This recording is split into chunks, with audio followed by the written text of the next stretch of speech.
One of the challenges is that our teachers and administrators are not prepared to teach and work with English language learners. They didn't come out of programs that prepared them to do so. The assumption is that if a child comes here, even if they have limited English, there's certain words, phrases, things that they understand. But the workshop reinforced and reminded me that, they come in with a blank slate for our language. These strategies are designed for mainstream teachers who have quite a few English language learners in their classrooms. Vocabulary is critical for teaching reading, phonemic awareness, phonological awareness.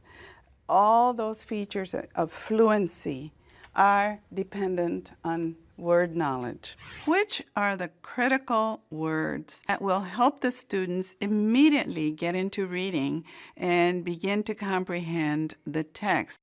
So what I would like for you to do is I would like for you to ping pong with your partner across from you at the table. The sentence is, I see a quadrilateral in the room as blank. So you're going to look around the room and I want you to point out a quadrilateral that you see to your classmate for 1 minute until I tell you to stop. Go. When the teacher's up there, she tells us everything, but when we're back here ping-ponging to each other, we get to express what we think about it. If we express how we want to do it, it helps us really good, because if we don't know how she's doing it, we can use our way to figure it out. We had to select words to teach. We had to teach key vocabulary so that students can now go into the reading and begin to build comprehension. This partner reading is sentence by sentence, alternating sentences. Buddy number 1 will read one sentence, buddy number 2 will read the sentence, and then we go back and forth, back and forth. Conclusion, consequence.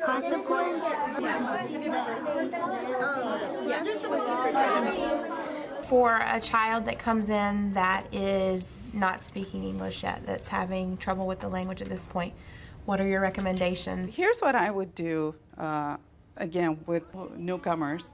She'll be sitting in the middle, and at first, maybe for a week or so, they'll be reading 1, 2, 1, 2. She'll be tracking. Then the following week, you'll see her lips start to move. What?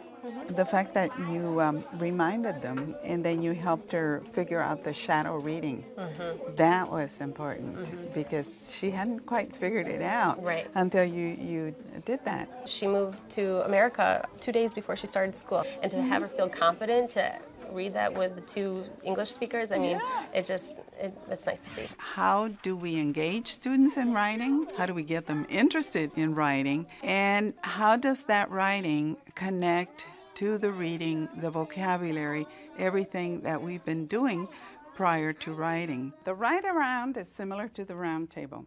Once I give you that sentence starter, you're going to finish the sentence and then pass the paper to the right.